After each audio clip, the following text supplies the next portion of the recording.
assim a palavra do nosso Deus, Evangelho de Mateus, capítulo de número 5, a partir do verso de número 21.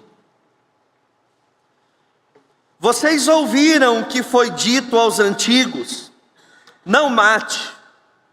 E ainda, quem matar estará sujeito a julgamento. Eu, porém, lhes digo que todo aquele que se irar contra o seu irmão estará sujeito a julgamento. E quem insultar o seu irmão estará sujeito a julgamento no tribunal. E quem o chamar de tolo estará sujeito ao inferno de fogo. Portanto, se você estiver trazendo a sua oferta ao altar, e lá se lembrar que seu irmão tem alguma coisa contra você, deixe diante do altar a sua oferta e vá primeiro reconciliar-se com seu irmão. Então volte e faça a sua oferta. Entre em acordo sem demora com o seu adversário, enquanto você está com ele a caminho, para que o adversário não entregue você ao juiz. O juiz entregue você ao oficial de justiça, e você seja jogado na prisão. Em verdade lhe digo que você não sairá dali, enquanto não pagar o último centavo. Mantenha a sua Bíblia aberta, vamos orar mais uma vez. Senhor, muito obrigado por essa manhã, obrigado porque tivemos a oportunidade de cantar a Tua Palavra, ler a Tua Palavra, orar a Tua Palavra. E agora temos a oportunidade de meditar na Palavra do Senhor, que é entregue pelo Senhor aos nossos corações nessa manhã. Fala conosco, ministra os nossos corações, que a gente possa aprender de Ti, corrigir a nossa vida, Pai, a fim de que possamos nos parecer cada vez mais com Cristo Jesus. Oramos assim, em nome de Jesus. Amém. Irmãos, nós estamos com um texto que faz parte de tantas outras temáticas pregadas por Jesus no que foi conhecido como o Grande Sermão do Monte, onde ele pregou em algum lugar na região da Galileia.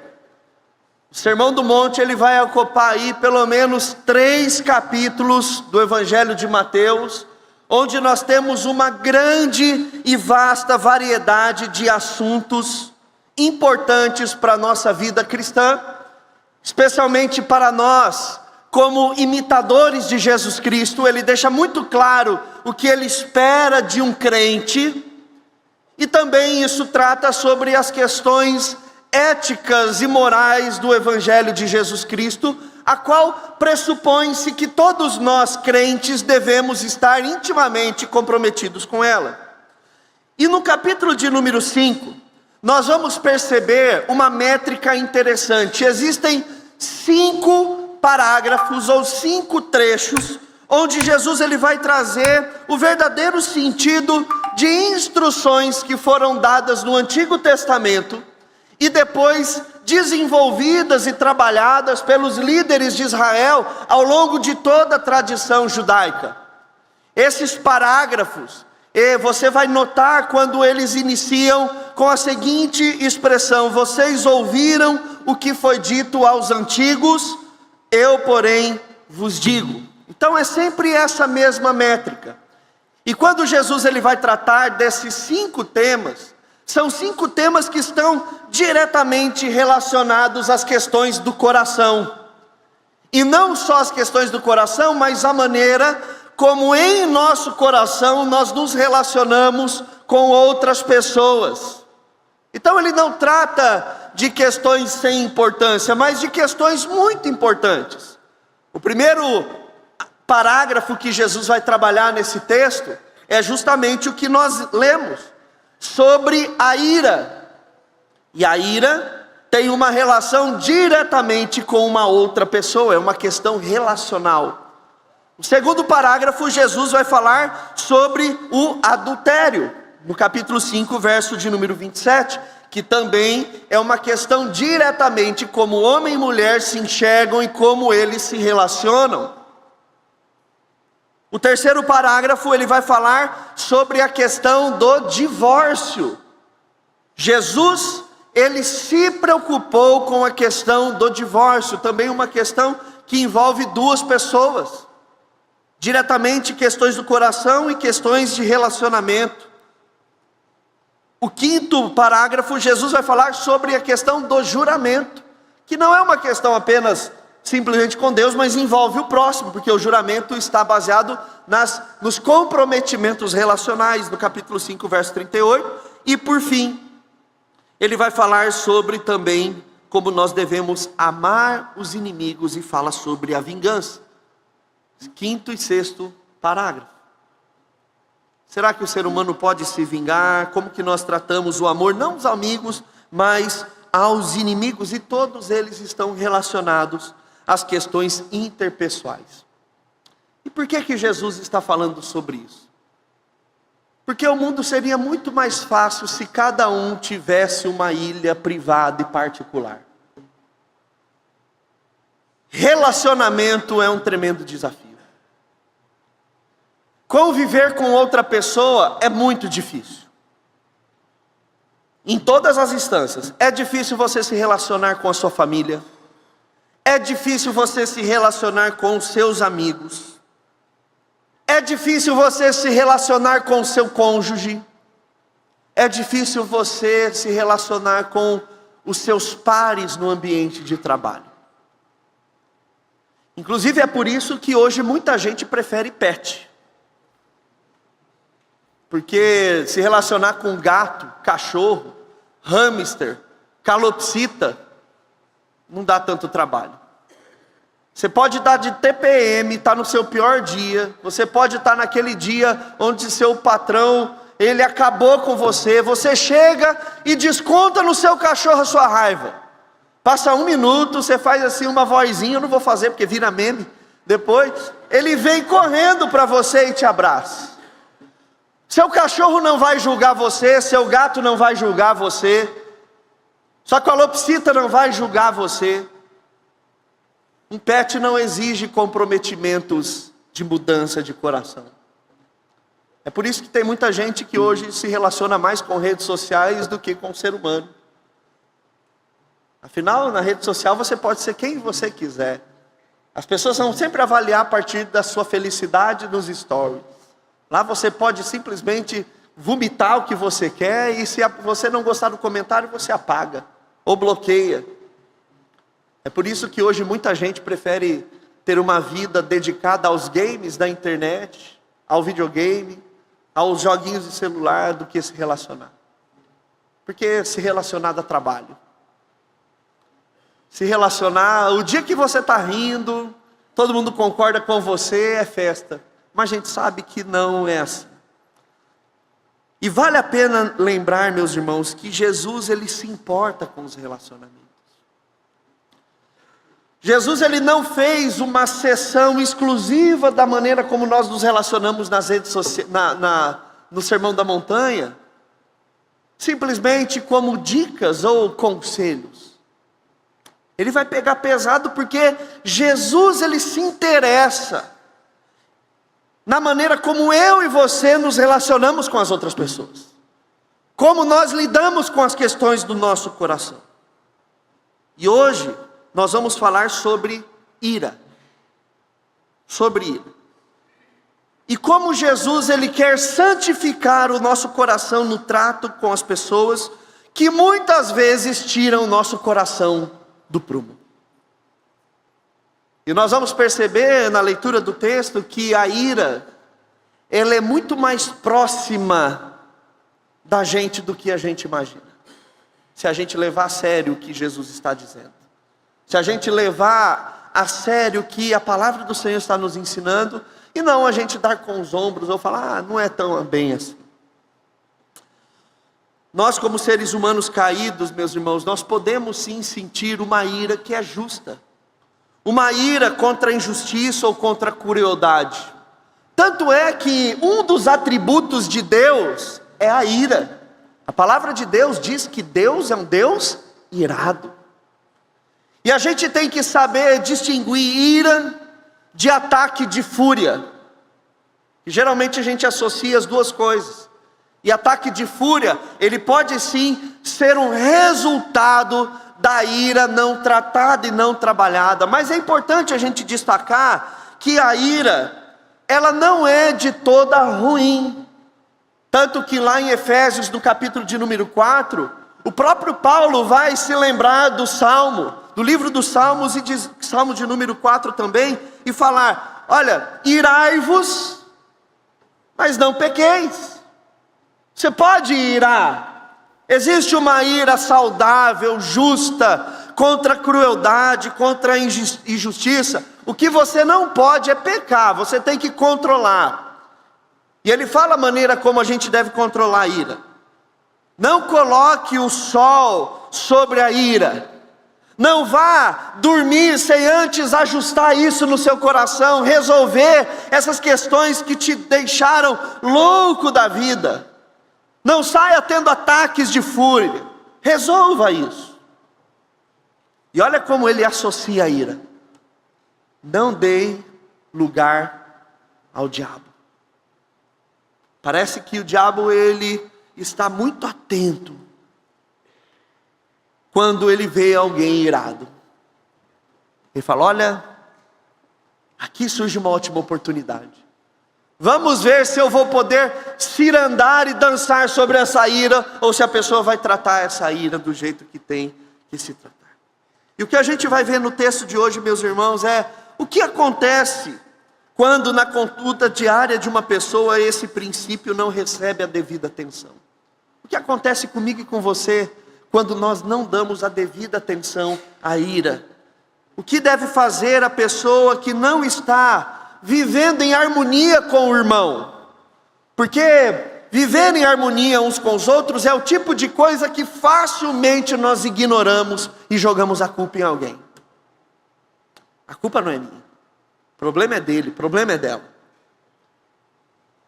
Então nós sabemos ignorar isso. Mas o que acontece? Ou como que devemos fazer quando não estamos vivendo em harmonia com o irmão? E como esse relacionamento tenso, de alguma forma afeta a nossa adoração a Deus. Primeira coisa que nós vamos ver aqui nesse texto é que Jesus, ele não está desconsiderando de maneira alguma o Antigo Testamento. 5:21 diz: vocês ouviram o que foi dito. Só que no verso 17 do capítulo 5, Jesus, ele enfatiza claramente que ele não veio revogar a lei, mas cumpri-la. Então, quando a gente entra nessa sessão, Jesus não está invalidando aquilo que Moisés disse no Monte Sinai: não matarás. Ele não está invalidando o Antigo Testamento. E isso é muito importante, porque tem muita gente desavisada hoje na internet, falando que o crente deve crer no Novo Testamento, que ele deve estudar o Novo Testamento, que é o Novo Testamento que importa. Mas irmãos, nós não somos o povo que dividimos a Bíblia em um livro arcaico e desatualizado de um testamento que ele é plausível e faz mais sentido. Pelo contrário, nós olhamos a Bíblia como um único livro. Ainda que a gente possa fazer a distinção de Antigo e Novo Testamento, mas para que você possa se localizar nos textos.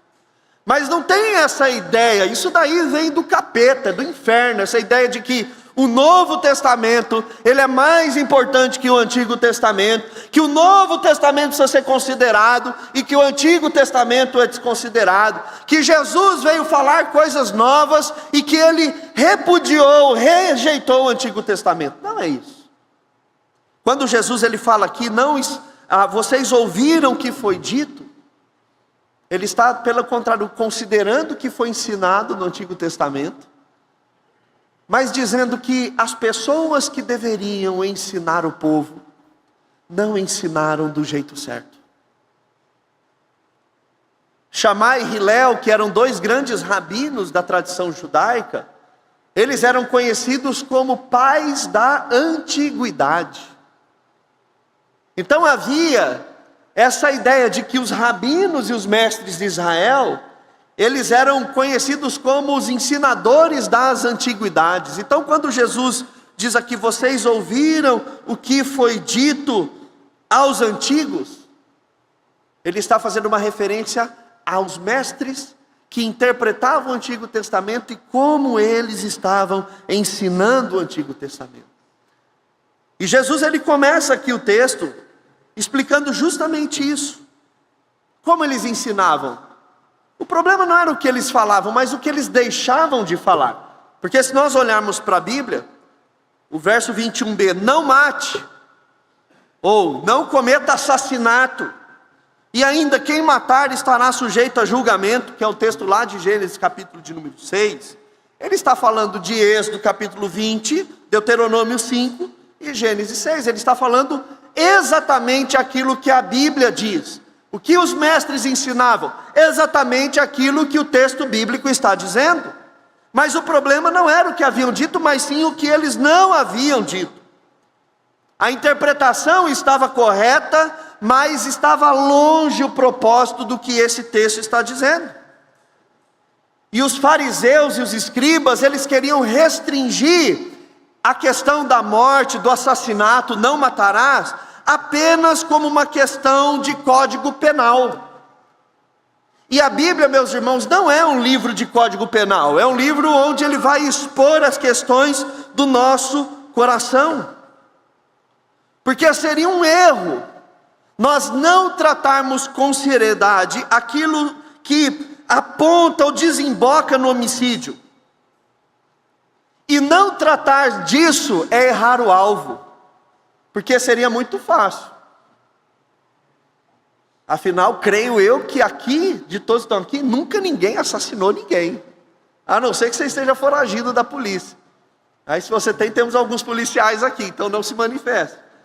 Mas, obviamente, porque falar assim para um crente, não mate, não cometa assassinato, talvez vai falar assim, mas pastor, é óbvio que ninguém vai fazer isso.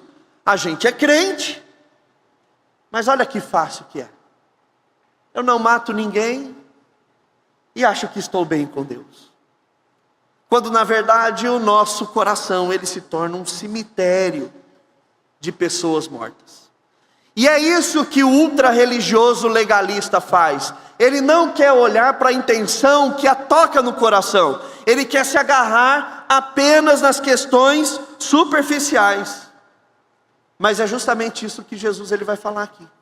Que o assassinato não é algo que está longe do nosso coração. Versos 22.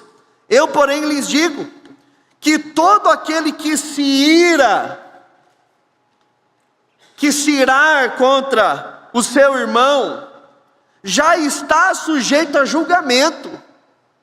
O que Jesus está dizendo não é aquele que vai lá e realmente de fato mata, esse também está julgado e condenado. Tirou a vida do irmão, literalmente é pecado sério, grave. Mas Jesus diz que tão grave, tão sério é cometer esse assassinato no coração. E esse assassinato é quando nós nos iramos contra o outro. Gente, Jesus está falando aqui um negócio muito sério.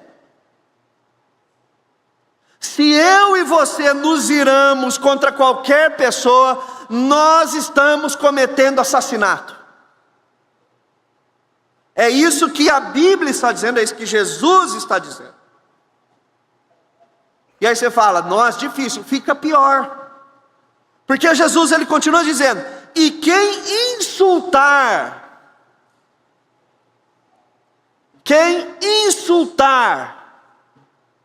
o seu irmão, estará sujeito ao julgamento no tribunal. Aqui uma alusão ao sinédrio, que era o julgamento ali da comunidade religiosa de Israel. E aí ele continua aprofundando a essência da lei. E quem o chamar de tolo, e tolice na Bíblia é um substantivo para incrédulo. Lembra o que diz texto sagrado? Diz o tolo em seu coração, não a Deus.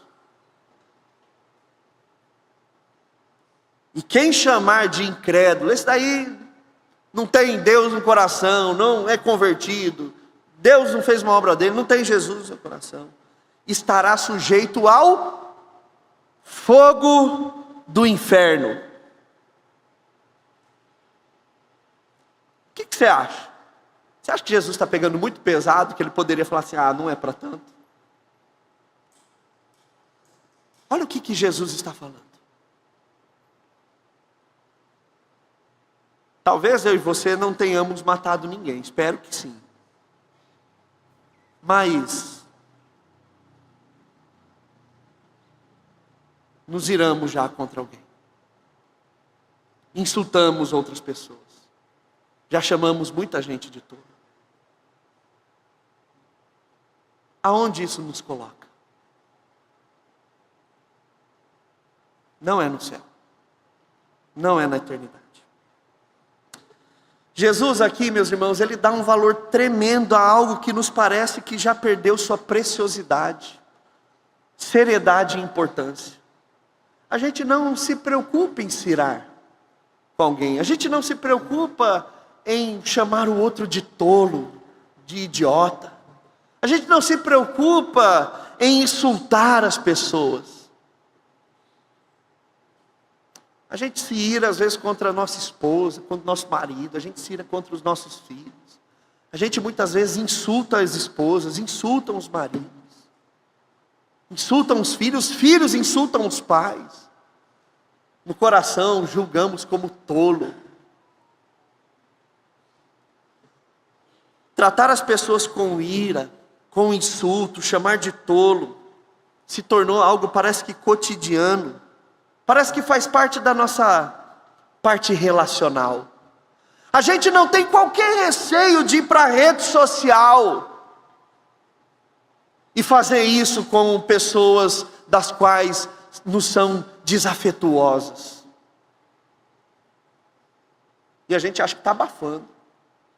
A gente acha que está prestando um serviço muito bom publicamente e comunitariamente, quando na verdade isso está em oposição a Jesus Cristo. Como nós mudamos isso, meus irmãos? Como nós saímos disso? Jesus ele está dando um olhar diferente sobre isso. O que nós precisamos considerar para que a gente não chegue a esse ponto de loucura? Provérbios 14:17 diz: quem logo se ira, comete loucura. Da ira para a loucura é apenas meio passo. O que Jesus está dizendo é que uma atitude rude contra o irmão é um pecado contra o 6º mandamento: não matarás. É uma maneira de cometermos assassinato. Jesus, ele não está pensando aqui apenas no julgamento terreno, a gente viu aqui. Ele faz um link, uma associação com o julgamento eterno, quando ele fala que essa pessoa estará sujeita ao inferno de fogo. Aí a gente entra em conflito, mas eu sou crente, como que isso se aplica? Será que não é o caso da gente rever a nossa conversão? Rever se de fato aquilo que nós um dia falamos acerca de Jesus Cristo como Senhor e nosso Salvador, quais são as implicações reais disso no nosso dia a dia? Porque a gente sabe que o crente não perde a salvação. O que Jesus está dizendo é que essa é uma atitude de quem não é crente, de um mundano, de alguém que tem como destino o fogo do inferno. Mas a lição simples que Jesus ele está dizendo aqui, meus irmãos, é que a ira pecaminosa é aquela que nos leva a dizer palavras amargas uns para os outros. É aquilo que na sua própria essência e natureza mata aqueles que estão perto da gente. E é isso que Jesus está fazendo e mostrando desde o início. Quando ele fala, vocês ouviram o que os antigos disseram? Eles estão certos, mas o que eles não disseram? É que a coisa é mais profunda. Não é só você não matar e você no seu coração está assassinando um monte de gente. Insultando, chamando de tolo, irando contra o seu irmão. Muito mais do que isso. Mas aí, meus irmãos, no verso 23 e 24, nós vamos ver que a nossa adoração e comunhão com Deus, ela está intimamente ligada e pode ser afetada com isso. Leia comigo o texto. Porque se você estiver trazendo a sua oferta, ou um presente a Deus, aqui não é contribuição financeira, porque a gente associa ao nosso momento aqui litúrgico, né? Oferta é uma das coisas que nós ofertamos a Deus, questão financeira. Nós entregamos a nossa vida diante do Senhor. Quando você estiver trazendo a sua oferta, quem é você ao altar? E lá se lembrar que seu irmão tem alguma coisa contra você, note, não é você se lembrar que você tem alguma coisa contra alguém, apenas. É você se lembrar que existe alguém que tem algo contra você, justificável ou injustificável. Jesus, ele não se importa com quem tem razão. Ele se importa que a coisa seja resolvida, independente se você tem argumento justo ou se você não tem argumento justo, se você é vítima ou acusador. Jesus não está preocupado com isso. Jesus está dizendo, isso é secundário, isso é irrelevante. O que importa é, deixe diante do altar a sua oferta e vá primeiro reconciliar-se, mudar a atitude. Então volte e faça a sua oferta. Há uma mudança significativa aqui na perspectiva da abordagem de Jesus. Se a gente pega os versos 21 e 22, Jesus ele está dando um ensino geral, completo. Mas aqui, Jesus parece que agora ele olha profundamente nos olhos de cada um dos seus ouvintes, e ele já muda do plural para o singular. Depois do vocês, agora ele está no você, olhando diretamente com a ideia de que nós possamos olhar e refletir dentro do nosso coração. Jesus está se dirigindo para cada um de nós individualmente, particularmente, para que a gente mesmo possa olhar, examinar o nosso coração. É isso que Jesus está dizendo. E quando ele fala aqui o portanto, Jesus está ligando aquilo que ele acabou de falar com aquilo que ele está prestes a ensinar e confirmar, dizendo que essa nossa atitude de amar a Deus, de ofertar a Deus, de levantar as nossas mãos a Deus, de cantar ao Senhor ou de fazer qualquer outra coisa, não combina com a atitude de não amar o irmão e permanecer em inimizade com ele. O que Jesus está dizendo é que não há sentido nós nos comparecermos diante do Senhor se houver nesse caminho até o altar uma trilha de inimizade.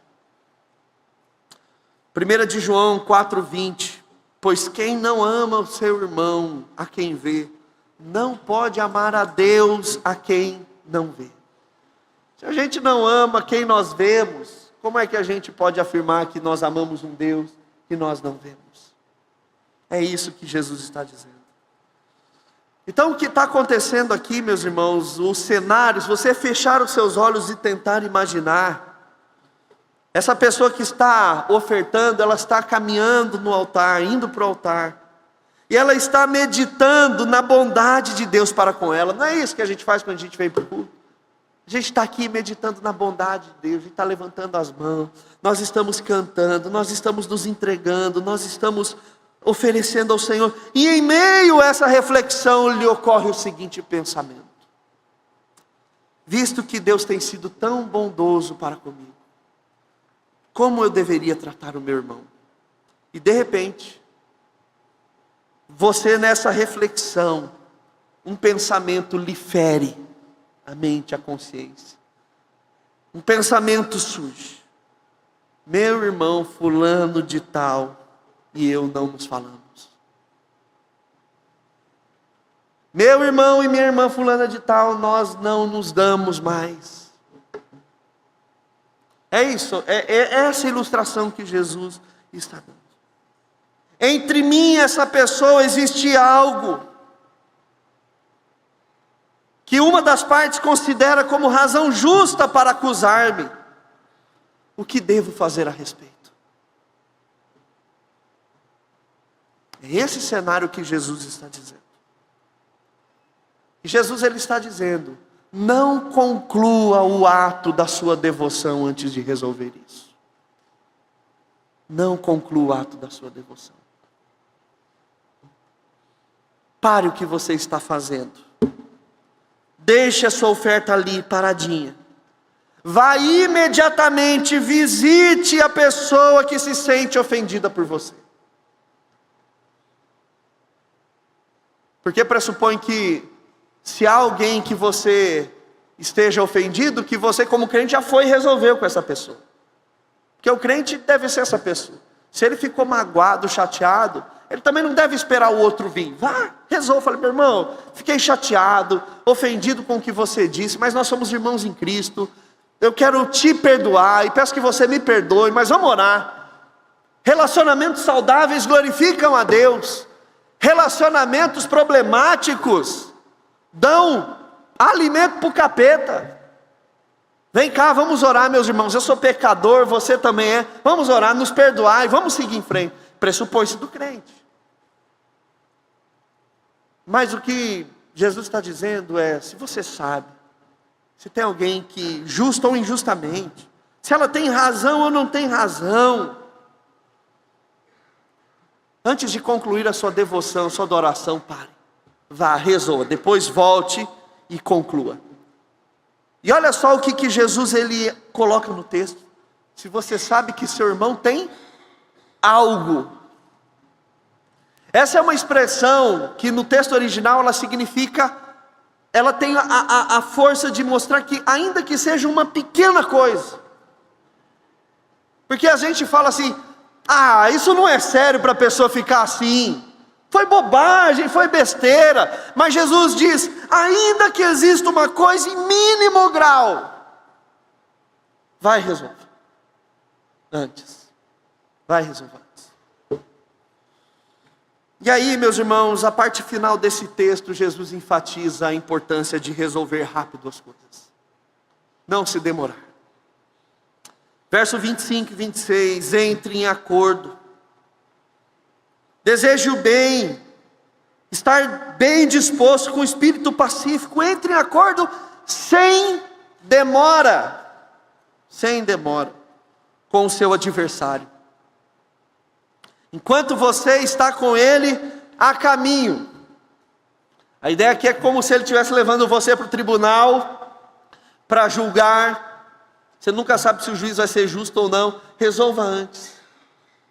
Enquanto está no caminho, rapidamente, prontamente, para que o adversário, o oponente, não entregue você ao juiz, o juiz entregue você ao oficial de justiça, e você seja jogado à prisão. Em verdade lhe digo que você não sairá dali enquanto não pagar o último centavo.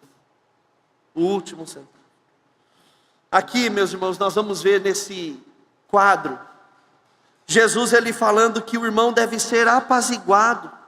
Ele está buscando iniciar um processo jurídico, mas como nós vimos nesses versos anteriores, aqui tampouco está em questão se o adversário está moralmente no direito de agir assim, ou correto no julgamento. Nesse cenário que Jesus ele está ilustrando, ele até pode indicar uma dívida por dinheiro, mas não é só isso. Não é só isso. A grande ênfase que Jesus coloca aqui é que nós devemos fazer tudo quanto for possível para alcançar uma boa disposição com aquele que é naquele momento o nosso adversário. E fazer isso sem postergar, sem procrastinar, sem fingir: ah, não é tão assim sério, não é tão importante dessa maneira. Nós precisamos fazer as pazes antes que as consequências elas sejam mais graves e irreversíveis. É isso que Jesus está dizendo. Resolva antes que o BO fique sério, fique pior, que se torne uma situação irremediada. Há tempo para resolver as coisas. Irmãos, e nesse momento às vezes reacende na gente um senso de justiça. Agora eu pergunto, vamos olhar para a nossa relação do Senhor. Quem é que procurou um inimigo? Nós procuramos a Deus porque Ele é nosso inimigo, ou Deus nos procurou porque nós éramos seus inimigos? Quem teve a iniciativa? Ou seja, todos os nossos relacionamentos, eles sempre vão espelhar a Trindade.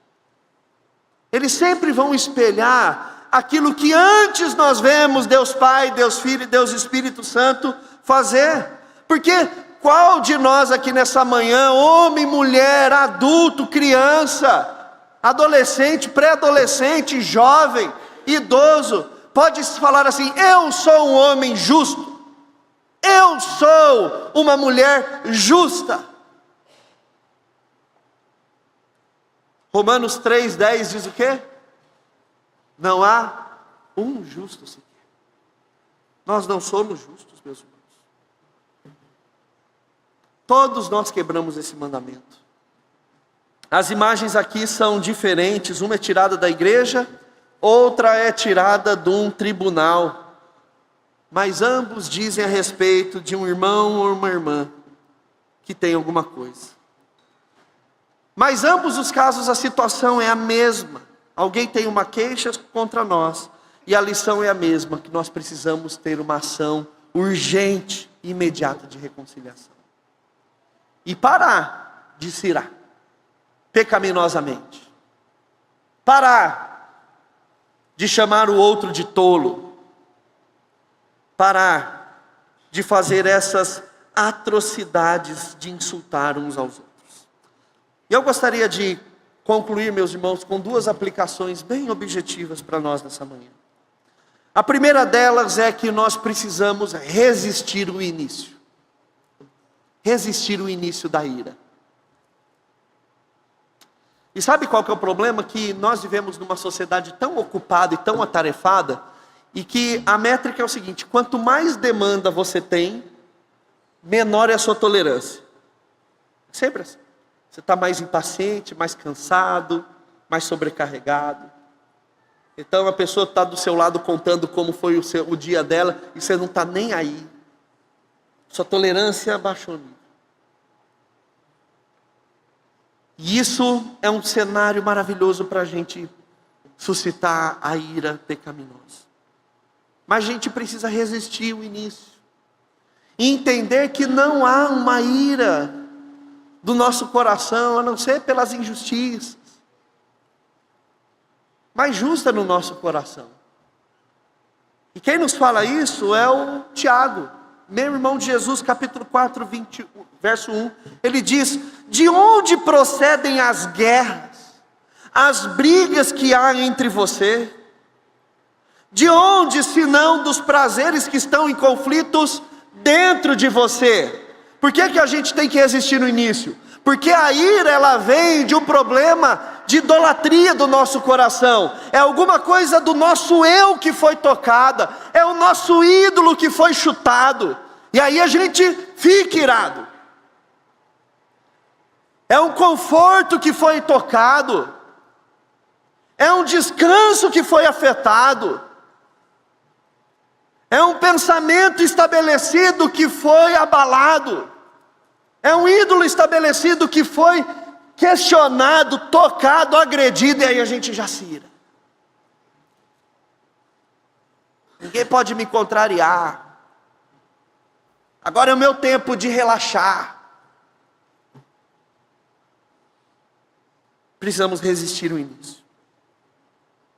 Resistir ao início. Quando a gente olha para o primeiro assassinato da Bíblia, a história de Caim e Abel, qual foi o cerne do problema?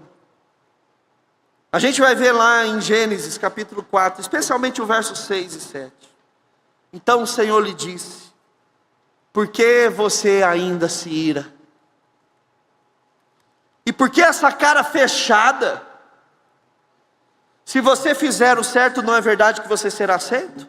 Mas se não fizer o que é certo, eis o pecado à porta à sua espera. se a gente não tratar a ira no início, se a gente não resiste no início, ela está ali esperando.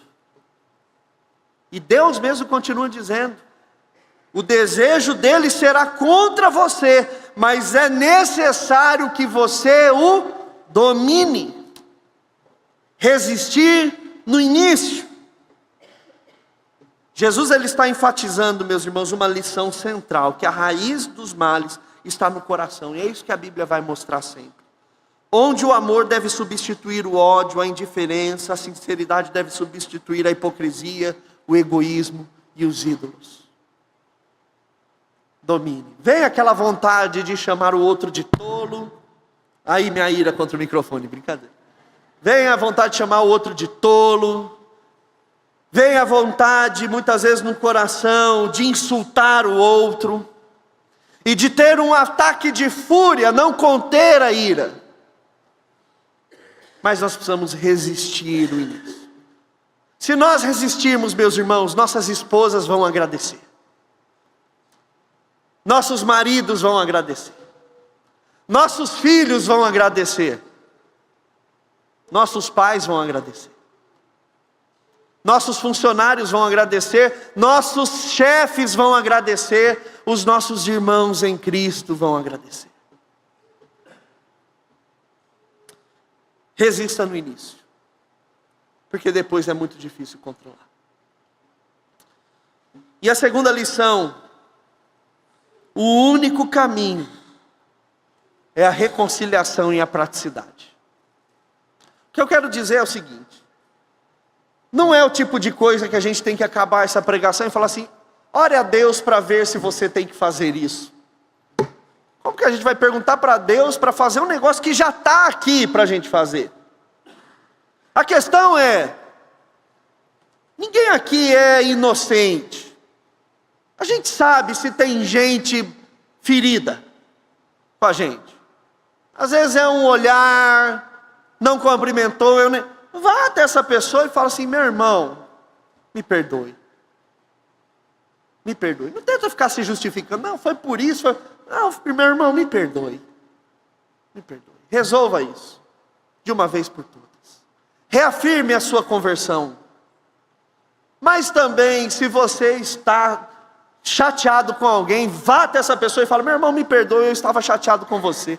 Eu já tinha matado você no meu coração. Eu já tinha cometido assassinato contra você.